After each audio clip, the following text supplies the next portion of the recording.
Liquor స్కామ్లో కోట్లు దండుకున్న మిథున్ రెడ్డి అనే ఎంపీని పోలీసులు అరెస్ట్ చేసి జైలుకు పంపితే ఆయన తనకు కావలసిన సౌకర్యాల జాబితాను కోర్టుకు సమర్పించారు.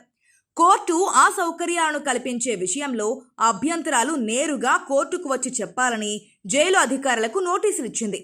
జైలు సిబ్బందికి ఏమైనా అభ్యంతరాలు ఉంటాయో లేవో కానీ ఆయన అడిగిన వసతులు చూస్తే మాత్రం ఆయనను రాజమండ్రి జైలులో ఉంచడం కన్నా తీసుకెళ్లి పార్క్ హైత్ హోటల్లో సూట్ రూమ్లో పెడితే సరిపోతుందన్న సెటైర్లు వినిపిస్తున్నాయి. జైలు గదిలో ఓ అత్యాధునిక టీవీ, మంచి బెడ్, వెస్ట్రన్ కమోడ్ ఉన్న టాయిలెట్ సౌకర్యాలు కావాలంటున్నారు. అంతేకాదు 3 పూటల బయట నుంచి భోజనం తెచ్చుకునే వెసులుబాటు కల్పించాలన్నారు. అంటే చిప్పకూడు తినరన్న మాట. బయట స్టార్ హోటల్ నుంచి 3 పూటల భోజనం, స్నాక్స్ తెప్పించుకుంటూ ఉంటారు. అలాగే మంచం, దోమతెర, యోగా మ్యాట్, వాకింగ్ షూస్, వార్తాపత్రికలు కూడా రెగ్యులర్గా తనకు అందేలా చూడాలంటున్నారు. అంతటితో ఆగిపోలేదు సార్. తనకు సహాయంగా ఉండేందుకు ఒక పర్యవేక్షకుడు, వారానికి 5 రోజులు 2 లాయర్లతో ప్రైవసీతో కూడిన సమావేశాలు, రెగ్యులర్ మెడిసిన్, నోట్బుక్స్, పెన్స్ కూడా ఏర్పాటు చేయాలన్నారు. ఇలాంటి సౌకర్యాలతో ఒక గది కావాలంటే స్టార్ హోటళ్లకు రోజుకు ₹1,00,000 వరకు అవుతోంది. రాజమండ్రి సెంట్రల్ జైలులో కూడా మిథున్ రెడ్డి ఇన్ని సౌకర్యాలు ఏర్పాటు చేసుకుని విఐపి ఖైదీలాగా జల్సా చేయాలనుకుంటున్నారు. సాధారణ ఖైదీలకు కనీసం సొంత దుస్తులు కూడా వేసుకోనివ్వరు. అసలు ఇలాంటి పిటిషన్లు వేసేంత తెగింపు ఇలాంటి నేతలకు ఉందంటే అది వ్యవస్థలపై ఉన్న అలుసే అనుకోవచ్చు.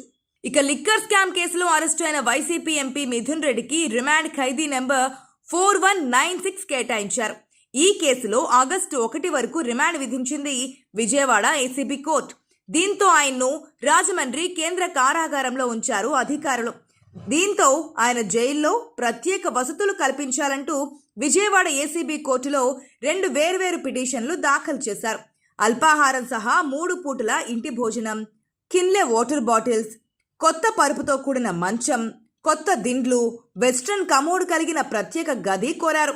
వీటితో పాటు ప్రోటీన్ పౌడర్, ఒక టేబుల్, దానిపై తెల్ల కాగితాలు, పెన్ను ఏర్పాటు చేయాలని, యోగా మ్యాట్ ఇప్పించాలని కోరారు. ఈ పిటిషన్లపై విజయవాడ ఏసీబీ న్యాయస్థానం విచారణ జరిపింది.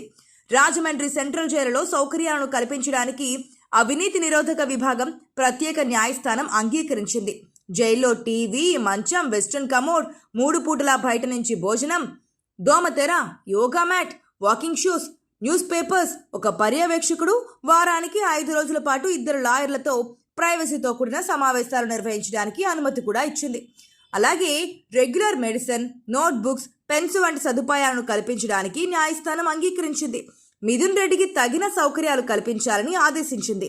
జైల్లో ఆయన కోరిన సదుపాయాలపై ఏమైనా అభ్యంతరాలు ఉంటే చెప్పాలని జైలు సూపరింటెండెంట్ను ఏసీబీ కోర్టు ఆదేశించింది. మరోవైపు లిక్కర్ స్కామ్ కేసు ఇప్పుడు ఏపీ పాలిటిక్స్ను షేక్ చేస్తోంది. అసలు ఈ పాలసీని రూపొందించింది ఎవరు? డబ్బులు ఎవరి నుంచి ఎవరి చేతుల్లోకి మారింది?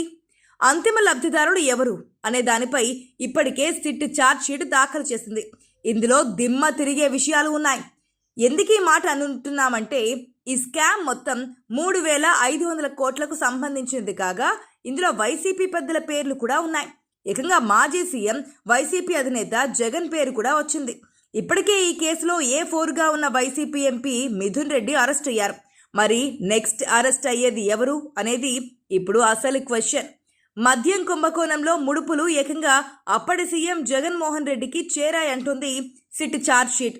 కేసిరెడ్డి రాజశేఖర్ రెడ్డి ద్వారా మిథున్ రెడ్డికి వచ్చాయని గుర్తించింది సిట్.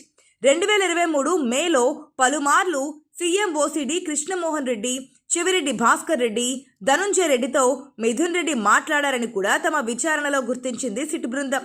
అంతేకాదు నాటి ప్రిన్సిపల్ సెక్రటరీ రజిత్ భార్గవ్తో మాట్లాడడం, మద్యం విధానాల మార్పు, ధరల పెంపు వంటి అంశాలను కూడా చర్చించినట్లు కూడా చెబుతున్నారు సిట్ అధికారులు.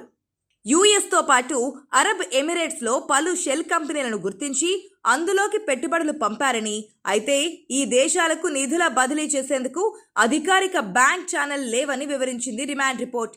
అంతేకాదు 2019 అక్టోబర్ 13వ తేదీన మిథున్ రెడ్డి, ముప్పిడి అవినాష్ రెడ్డి, కేసిరెడ్డి రాజశేఖర్ రెడ్డి, సత్యప్రసాద్, విజయసాయిరెడ్డి హైదరాబాద్లో కలుసుకున్నారని వివరించింది రిమాండ్ రిపోర్ట్. నెలకు 50 నుంచి 60 కోట్ల రూపాయల కమిషన్లు కిక్ బ్యాక్స్ రూపంలో వస్తాయని మిథున్ రెడ్డి బృందం అంచనా వేసుకుంటున్నట్లుగా గుర్తించారు విచారణ అధికారులు.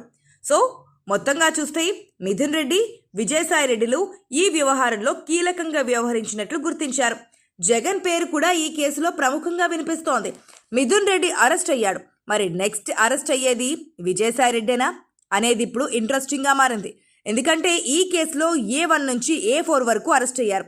A30 కూడా అరెస్ట్ అయ్యాడు. A5గా ఉన్న విజయసాయి రెడ్డి మాత్రం ఇంకా బయటే ఉన్నారు. మరోవైపు జగన్ పేరు ప్రస్తావించడంతో ఆయనను కూడా ఫిక్స్ చేసేందుకు సిట్ రెడీ అవుతుందా అనేది ఇప్పుడు పెద్ద క్వశ్చన్.